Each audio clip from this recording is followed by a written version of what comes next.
সবাইকে স্বাগত জানাচ্ছি বিডি ভিউজে। আপনাদের সাথে আছি আমি সুস্মিতা দাস। ইরান যুদ্ধ বন্ধে মধ্যস্থতাকারী হিসেবে অসাধারণ সাফল্য দেখালো পাকিস্তান। আনুষ্ঠানিকভাবে হরমুজ প্রণালী খুলে দেওয়ার ঘোষণা দিয়েছে ইরান। অপরদিকে লেবাননে হামলা বন্ধ করেছে ইসরায়েল। এর আগে ইরান সফর করেছেন পাকিস্তানের সেনাপ্রধান আসিম মুনির। ইসলামাবাদে যুক্তরাষ্ট্র ও ইরানের মুখোমুখি বৈঠকের ফল ছিল এসব পদক্ষেপ। এর মধ্য দিয়ে অন্যরকম এক কূটনৈতিক মর্যাদায় পৌঁছেছে পাকিস্তান।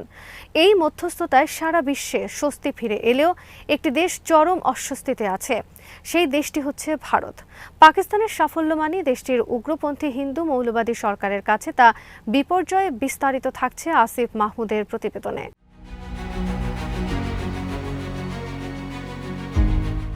ইসলামাবাদে ২০ ঘণ্টারও বেশি সময় ধরে ইরান ও যুক্তরাষ্ট্রের মধ্যে উচ্চ পর্যায়ের আলোচনার পর মার্কিন ভাইস প্রেসিডেন্ট জেডি ভান্স জানিয়েছিলেন ওয়াশিংটন এবং তেহরান কোনো চুক্তি ছাড়াই আলোচনা শেষ করেছে। ইরান তাদের পারমাণবিক কর্মসূচি নিয়ে মার্কিন শর্ত মেনে নিতে অস্বীকার করে, ফলে এ নিয়ে কোনো সমাধানে আসা যায়নি।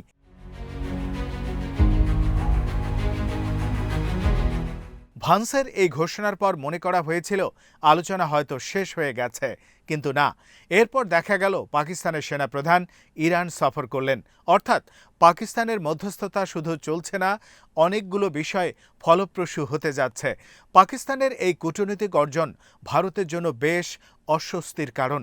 পাকিস্তানের এই কূটনৈতিক প্রচেষ্টার পেছনে চীনের বড় ধরনের ভূমিকা রয়েছে। ভারতের এই চির প্রতিদ্বন্দ্বী এখন বিশ্বের সবচেয়ে বড় সংকটের কেন্দ্রে।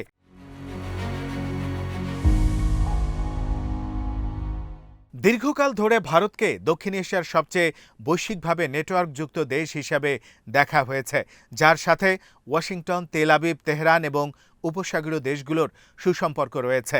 তবে এই সংকটে পাকিস্তান অপ্রত্যাশিতভাবে কূটনৈতিক কেন্দ্রবিন্দুতে চলে এসেছে। চীনের সাথে কৌশলগত অংশীদারিত্বকে কাজে লাগিয়ে ইসলামাবাদে মার্কিন ইরান আলোচনার আয়োজন করে পাকিস্তান নিজেকে সাম্প্রতিক কূটনৈতিক প্রক্রিয়ার মূলে স্থাপন করতে পেরেছে।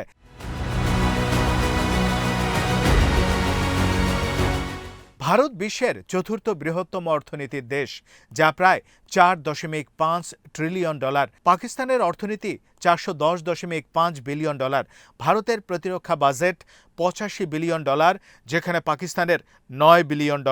ভারতের রপ্তানি $714 বিলিয়ন ছাড়িয়ে গেছে, যেখানে পাকিস্তানের রপ্তানি সীমিত এবং মাসিক আয় মাত্র $3 বিলিয়ন অতিক্রম করেছে।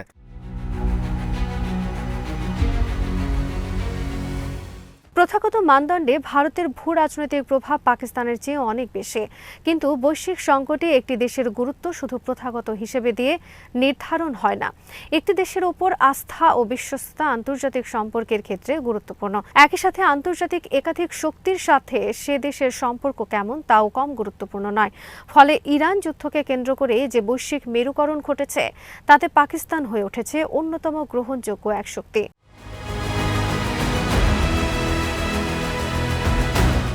মধ্যপ্রাচ্য কেন্দ্রিক এবারের বৈশ্বিক সংকটে এবারের মেরুকরণ চীন দ্বারা নিয়ন্ত্রিত। উপসাগরীয় অঞ্চলে উত্তেজনা বাড়ার সাথে সাথে বেইজিংয়ের অগ্রাধিকার ছিল খুবই স্পষ্ট। এই সংকটে সরাসরি যুক্ত না হয়েও জ্বালানি প্রবাহ সচল রাখা এবং নিজের প্রভাব বজায় রাখা। যুক্তরাষ্ট্র ও ইসরায়েলের সাথে যুদ্ধ শুরু করার পর থেকে ইরান হরমুজ প্রণালীর মধ্য দিয়ে 11 মিলিয়নেরও বেশি ব্যারেল অপরিশোধিত তেল পাঠিয়েছে, যার পুরোটাই গেছে চীনে। বিশ্বের বাজারের প্রায় 1/5 তেল ও গ্যাস এই পথ দিয়ে প্রবাহিত হয়। বর্তমান তেলের দাম ব্যারেল প্রতি $100 কাছাকাছি পৌঁছে গেছে।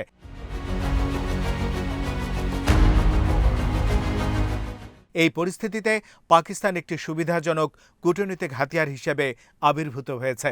তেহরানের সাথে পাকিস্তানের যোগাযোগ, উপসাগরীয় দেশগুলোর সাথে সম্পৃক্ততা এবং মার্কিন ইরান আলোচনার আয়োজন বিচ্ছিন্ন কোনো ঘটনা নয়।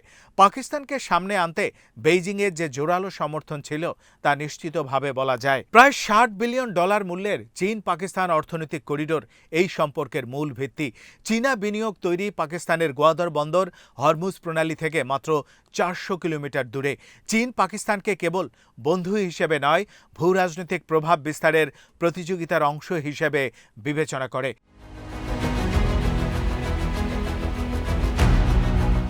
এই অবস্থান বিশ্বমঞ্চে পাকিস্তানের দৃশ্যমান উপস্থিতির সামনে এনেছে।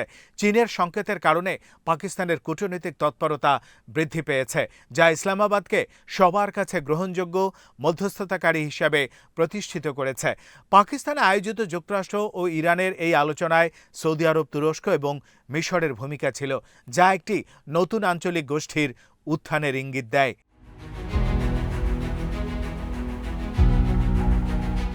পাকিস্তান যখন বৈশ্বিক কূটনীতির কেন্দ্রে, ভারত তখন কৌশলগত সীমাবদ্ধতার মুখোমুখি।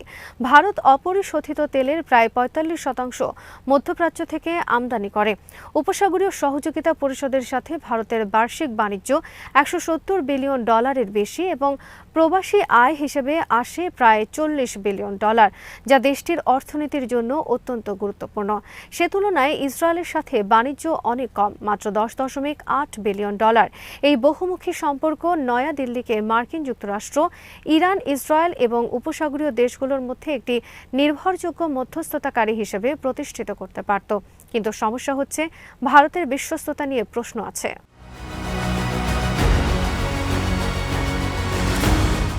ভারতের যোগাযোগ সম্ভাবনা কূটনৈতিক সাফল্যে রূপান্তরিত হয়নি, ফলে পাকিস্তানের জন্য সুযোগ তৈরি করে দিয়েছে।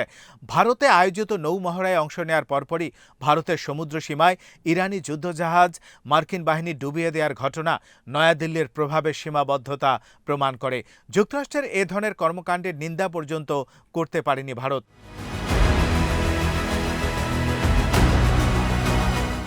ইসরায়েল নিয়ে ভারতের অবস্থান পরিস্থিতিকে আরও জটিল করে তুলেছে।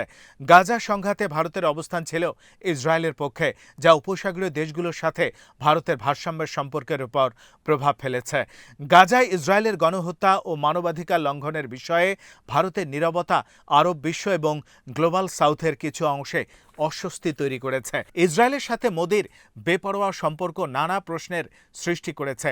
ইসরায়েলি নেসেটে বক্তব্য রাখার সময় নরেন্দ্র মোদি ইসরায়েলকে পিতৃভূমি এবং ভারতকে মাতৃভূমি হিসেবে উল্লেখ করেন, যা ভারতের নিরপেক্ষ ভাবমূর্তিকে ক্ষুণ্ণ করেছে। Israel is their fatherland and India their motherland.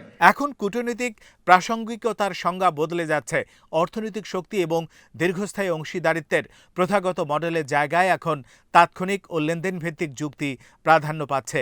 চীনের কৌশল এই পরিবর্তনকেই প্রতিফলিত করে। নিজে সরাসরি ঝুঁকি না নিয়ে অনুগত শক্তিগুলোকে ক্ষমতায়নের মাধ্যমে ফলাফল নিয়ন্ত্রণ করার কৌশল অনেক বেশি কার্যকর।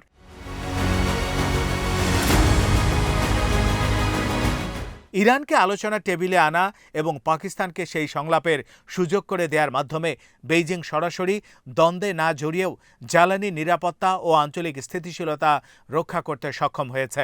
পাকিস্তানের এই সাফল্য থেকে একটি শিক্ষা পাওয়া যায়, তা হলো যে দেশ উদীয়মান শক্তির সাথে থাকে তারা সাময়িকভাবে হলেও ভূরাজনৈতিক অস্থিরতাকে কূটনৈতিক সুযোগে রূপান্তরিত করতে পারে।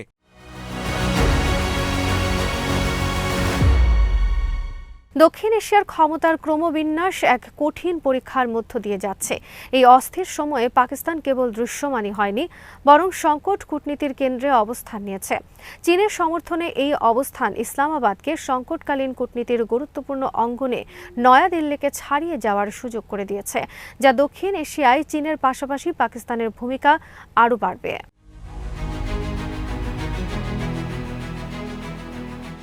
পাকিস্তানের এই কূটনৈতিক উত্থান ভারতের জন্য বেশ বিব্রতকর। যুক্তরাষ্ট্রের সাথে ভারতের কিছুটা নড়েবড়ে সম্পর্কের মধ্যে পাকিস্তানের তৎপরতা অস্বস্তি আরও বাড়িয়ে দিয়েছে। ভারতের কিছু বিরোধী দল এবং বিশ্লেষক যুক্তি দিচ্ছেন, উপসাগরীয় অঞ্চলে ভারতের সম্পর্ক ও প্রভাব থাকা সত্ত্বেও দিল্লির মধ্যস্থতাকারী ভূমিকা পালন করা উচিত ছিল, যাতে ভূরাজনৈতিক পরিবর্তনের এই মুহূর্তে ভারতকে অনুপস্থিত মনে না হয়।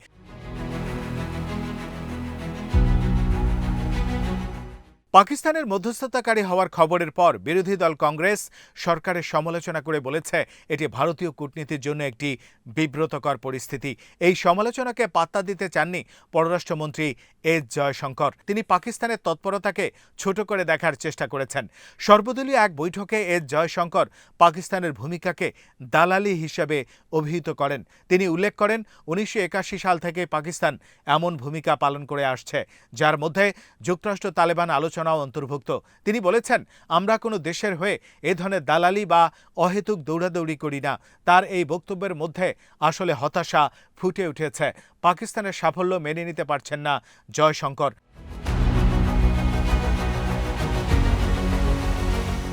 ভারতের ভূমিকার পাশাপাশি আরেকটি প্রশ্ন উঠছে, ওয়াশিংটন কেন পাকিস্তানকেই বেছে নিল? এর উত্তর হলো, পাকিস্তান মুসলিম ব্লকের একমাত্র দেশ যারা ইরান এবং উপসাগরীয় দেশগুলোর সাথে ঘনিষ্ঠ সম্পর্ক বজায় রাখছে, যা পাকিস্তানকে এই বিভক্ত অঞ্চলের বার্তা আদান প্রদান করার মতো দুর্লভ ক্ষমতা দিচ্ছে।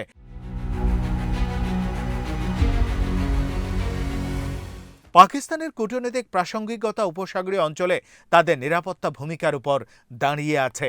ইরান সমর্থিত মিলিশিয়াদের দ্বারা পরিবেষ্টিত সৌদি আরব এবং তাদের প্রতিবেশীরা পাকিস্তানি বাহিনীকে একটি নির্ভরযোগ্য রক্ষা কবচ হিসেবে দেখে থাকে। তিনি বলেন, পাকিস্তানের কূটনৈতিক গুরুত্ব এই ক্ষমতার উপরই নির্ভরশীল। এই সুবিধা ভারতের নেই।